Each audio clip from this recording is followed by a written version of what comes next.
Hi friends, world cup വരികയാണ്. ഞാൻ മലയാളത്തിലെ ഏറ്റവും മികച്ച ഫുട്ബോൾ സിനിമ പരിചയപ്പെടുത്താം. Sudani from Nigeria. മലപ്പുറത്തെ ഒരു സെവൻസ് ടീം ഓണറായ മജീദിൻ്റെയും അദ്ദേഹം നൈജീരിയയിൽ നിന്ന് കൊണ്ടുവന്ന ഒരു കളിക്കാരനായ സാമുവലിൻ്റെയും കഥയാണ് ഇതിൽ പറയുന്നത്.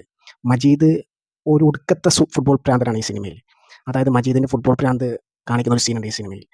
അദ്ദേഹം ഒരുപാട് സാമ്പത്തികമായി ബുദ്ധിമുട്ട് അനുഭവിക്കുന്ന ഒരാളാണ്. എന്നിട്ട് ഈ സെവൻസ് ടീം കൊണ്ട് നടത്തുകയാണ് അദ്ദേഹം. അപ്പോൾ അദ്ദേഹത്തിൻ്റെ ഒരു ഫ്രണ്ട് പറയും, മജീദെ, നമുക്ക് നമ്മളൊരു തൊട്ടടുത്ത ടീം ചോദിച്ചിട്ട് നമ്മളുടെ ക്ലബ്ബ് അവർ നല്ലൊരു തുകയ്ക്ക് നമ്മളെ ക്ലബ്ബ് എടുക്കാമെന്നാണ് പറഞ്ഞിരിക്കുന്നത് പറയും. അപ്പോൾ മജീദ് പറയുന്നൊരു ഡയലോഗുണ്ട്, മുത്തുക്ക, നമ്മൾ എത്ര ഗോളിന് തോറ്റ് നിൽക്കുകയാണെങ്കിലും അവസാനം ഒരു സമനിലയിലെങ്കിലും ആവുമെന്ന് നമ്മൾ ചിന്തിക്കും.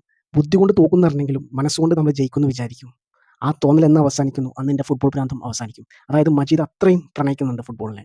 അങ്ങനെ അദ്ദേഹം കൊണ്ടുവന്നൊരു കളിക്കാരനാണ് സാമുവൽ. അദ്ദേഹത്തിൻ്റെ ടീമിനായി കളിക്കാൻ വരുന്ന സാമുവലിന് ഒരു അപകടം പറ്റുകയാണ്. സാമുവലിന് ഒരു അപകടം പറ്റുമ്പോൾ അദ്ദേഹത്തിൻ്റെ വീട്ടിലേക്ക് വരികയാണ്, കൊണ്ടുപോവുകയാണ്. അങ്ങനെ അദ്ദേഹത്തിൻ്റെ ഉമ്മമാരും ചേർന്നിട്ട് സാമുവലിനെ നോക്കുകയാണ്. അദ്ദേഹത്തിന് വലിയ ഇഷ്ടമൊന്നും ഉണ്ടാവില്ല, അതായത് മജീദിന് വലിയ ഇഷ്ടമൊന്നുമല്ല സാമുവലിനെ വീട്ടിലേക്ക് കൊണ്ടുവരാൻ. പക്ഷേ അത് കൊണ്ടുവരേണ്ട അവസ്ഥ വരികയാണ്. സാമുവലിനെ മജീദും ഉമ്മമാരും തമ്മിൽ നോക്കുകയാണ്. ലാസ്റ്റ് ഇവർ കണക്റ്റഡ് ആവും. ഈ കണക്ഷനൊക്കെ വളരെ മനോഹരമായിട്ടാണ് സിനിമയിൽ കാണിക്കുന്നത്. അതായത് ഉമ്മമാരും സാമുവലും മജീദും തമ്മിലുള്ള കണക്ഷൻ വളരെ മനോഹരമാണ്. അതിൻ്റെ എല്ലാത്തിൻ്റെയും കാരണം ഫുട്ബോളാണ്. ഫുട്ബോൾ കൊണ്ടാണ് ഇവരെല്ലാം കണക്റ്റഡ് ആകുന്നത്.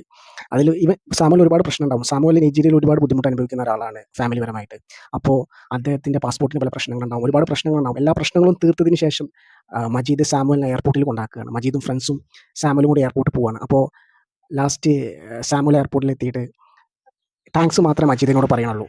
ലാസ്റ്റ് സാമുവൽ നീങ്ങുകയാണ്, എയർപോർട്ടിൻ്റെ ഉള്ളിലേക്ക് പോവുകയാണ്. എയർപോർട്ടിൻ്റെ ഉള്ളിലേക്ക് പോയതിന് ശേഷം സാമുവൽ നിൽക്കുകയാണ്. സാമുവൽ നിന്നതിന് ശേഷം തിരിഞ്ഞ് വരികയാണ്. തിരിഞ്ഞ് വന്നിട്ട് അദ്ദേഹത്തിൻ്റെ ടീഷർട്ട് ഊരിയാണ്.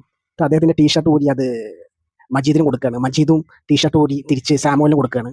അതായത് നമുക്ക് കളി കാണുന്നവർക്കറിയാം, കളിക്കളത്തിൽ എത്ര പ്രശ്നങ്ങളുണ്ടെങ്കിലും എല്ലാ പ്രശ്നങ്ങളുടെ അവസാനം അവർ പരസ്പരം ടീഷർട്ട് കൈമാറും. ടീഷർട്ട് കൈമാറുക മീൻസ് അത് സ്നേഹം കൈമാറാണ്. രണ്ട് രാജ്യങ്ങൾ തമ്മിലുള്ള സ്നേഹം, രണ്ട് മനുഷ്യർ തമ്മിലുള്ള സ്നേഹം, രണ്ട് സമൂഹങ്ങൾ തമ്മിലുള്ള സ്നേഹം, എല്ലാ സ്നേഹവും ഈ രണ്ട് ടീഷർട്ടിലൂടെ കൈമാറുകയാണ്. നമ്മുടെ കളിയൊക്കെ ചേർന്നു, ഇനി നമ്മൾ ഒന്നാണെന്ന് കാണിക്കുകയാണ് ഈ ടീഷർട്ട് കൈമാറിലൂടെ കാണിച്ചു തരുന്നത്. അപ്പോൾ ഈ സിനിമ വളരെ മനോഹരമായിട്ടൊരു സിനിമയാണ്. മലയാളത്തിലെ ഏറ്റവും മികച്ച ഫുട്ബോൾ സിനിമ മാത്രമല്ല, മലയാളത്തിലെ ഏറ്റവും മികച്ച ഇമോഷണൽ സിനിമയും കൂടിയാണ് ഇത്. ഈ സിനിമയിലൂടെ അവർ പറയാൻ ഉദ്ദേശിക്കുന്ന ഒന്നേ ഉള്ളൂ, അതായത് ഫുട്ബോളിനിടയിൽ പൊളിറ്റിക്സ് ഇല്ല, ജാതി മത വർണ്ണ വിവേചനം ഒന്നുമില്ല. ഫുട്ബോളിന് ചുറ്റും ഫുട്ബോൾ മാത്രമേ ഉള്ളൂ. അപ്പോൾ ഈ 1.5 മാസക്കാലം നമ്മൾ ഫുട്ബോളിന് ചുറ്റും നമ്മുടെ എല്ലാ വിവേചനങ്ങളും മാറ്റിവെച്ച് ഈ ഫുട്ബോളിന് ചുറ്റും കറങ്ങാൻ നമുക്ക് സാധിക്കട്ടെ.